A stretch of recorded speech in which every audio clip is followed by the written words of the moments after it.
wah itu apa namanya nggak kunut, kunut subuh, padahal nggak ada hadisnya, gitu.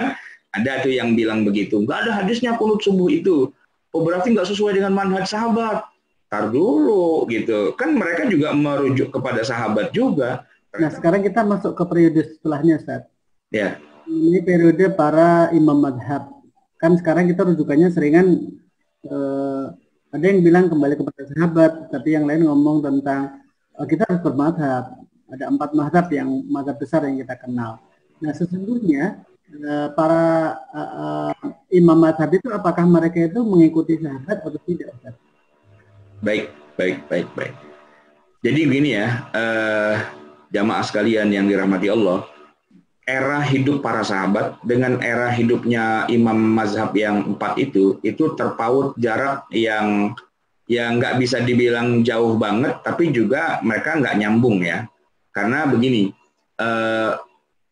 Imam Abu Hanifah dari imam yang 4 tuh yang paling awal lahir tuh Imam Abu Hanifah. Beliau lahir tahun 80 Hijriah. 80. Sebagai catatan saja, Nabi itu wafat tahun 10. Jadi begitu Nabi wafat, ya tahun 10 Hijriah, 70 tahun kemudian itu lahirlah Imam Abu Hanifah, gitu ya. Nah, Imam Abu Hanifah ini kalau dilihat secara level, pastinya dia bukan sahabat. Karena dia tidak hidup di zaman Nabi, gitu ya. Dan beliau tidak pernah ketemu Nabi. Nah, levelnya itu paling tinggi analisa para ulama itu levelnya adalah tabi'in, atau malah sebagian lagi mengatakan bukan tabi'in tapi tabi'un tabi'in gitu. Kalau yang aman tuh tabi'ut tabi'in gitu ya. Nah, tapi kalau dilihat secara keseluruhan dari ujung Nabi sampai kita zaman sekarang, posisinya dekat banget dengan Nabi. Kalau ngelihatnya secara 14 abad, ya itu dekat ya. Karena tahun 80 udah lahir, Nabi wafat tahun 10. Kan bedanya cuma 70 tahun. Kalau dibandingkan dengan kita gitu ya, wah itu mereka dekat banget sebenarnya. Walaupun kalau ngelihatnya di zoom in di sana, ya Nabi wafat gitu, generasi sahabat, generasi tabi'in, dan tabi'ut tabi'in. Nah, imam kedua, Imam Malik gitu ya, itu tahun 93 lahirnya. Kemudian imam yang ketiga, Imam Syafi'i tahun 150.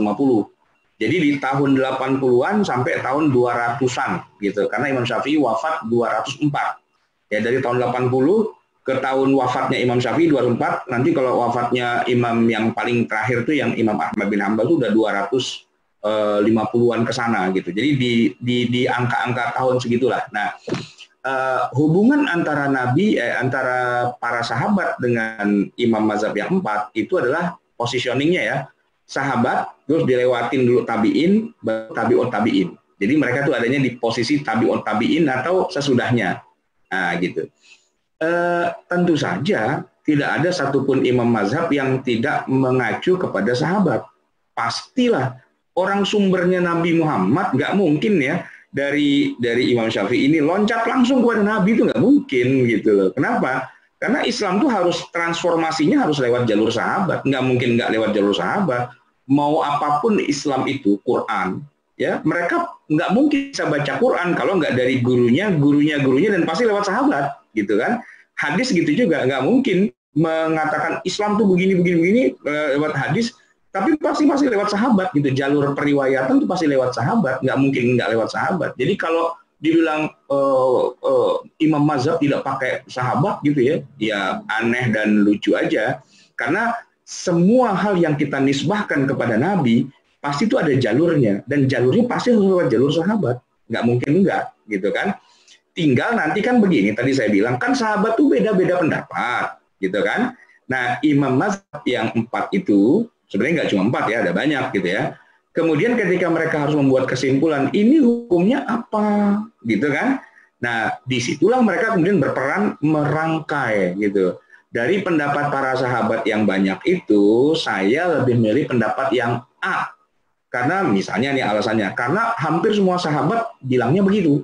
Walaupun nanti ada sahabat yang bilang nggak begitu. Nah, gitu. Jadi kan perbedaan pendapat di kalangan sahabat itulah yang kemudian melahirkan di masa berikutnya pilihan-pilihan gitu. Pilihan-pilihan. Nah, ketika mereka membuat pilihan ya masing-masing mazhab itu ya tentu rujukan mereka adalah sahabat juga. Cuman kan tadi sahabat kan bisa beda-beda tuh ya kan. Nah, yang Imam Mazhab A merojihkan pendapatnya Umar misalnya. Nah, yang lain merojihkan pendapatnya Utsman misalnya. Yang lain lagi merojihkan pendapatnya Ali gitu misalnya, gitu kan. Tapi apapun pilihannya pasti kembalinya ke sahabat juga. Nah, tinggal masalahnya kalau ente mau salahin tuh sahabat, kenapa beda-beda? Nah, gitu.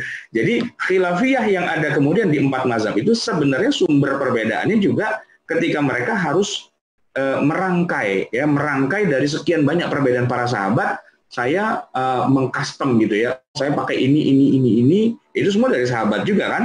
Nah, dan sahabat tentu saja ngambilnya dari Rasulullah juga gitu. Jadi khilafiyah 4 mazhab itu sebenarnya salah satu sumber utama perbedaannya adalah khilafiyahnya sahabat, yang mana para sahabat tuh nggak mungkin juga ngarang sendiri, karena mereka juga memahami agama itu, kan pemahaman sahabat ya, itu bisa jadi beda-beda untuk masalah yang sifatnya tidak fundamental. Kalau yang fundamental mereka sepakat, tapi kalau yang sifatnya furu'iyah, itu kan para sahabat beda-beda.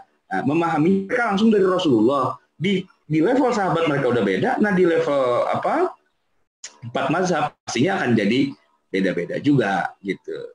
Nah, dari sanalah kemudian muncul perbedaan khilafiyah 4 mazhab. Ya karena semua juga mengacu kepada para sahabat. Makanya saya suka bilang begini, mazhab Syafi'i tidak sesuai dengan mazhabnya sahabat.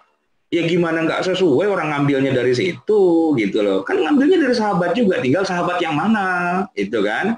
Itu aja masalahnya gitu. Jadi nggak benar kalau ada mengatakan, wah itu misalnya nih contoh ya, mazhab Syafi'i kan kadang-kadang suka dipotokkan gitu.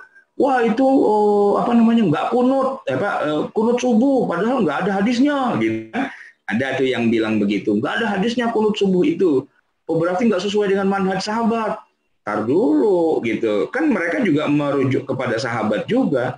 Ternyata begitu dibuka dalilnya, ternyata ada hadisnya yang mana diriwayatkan juga ya oleh Ibnu Abbas, oleh siapa gitu kan.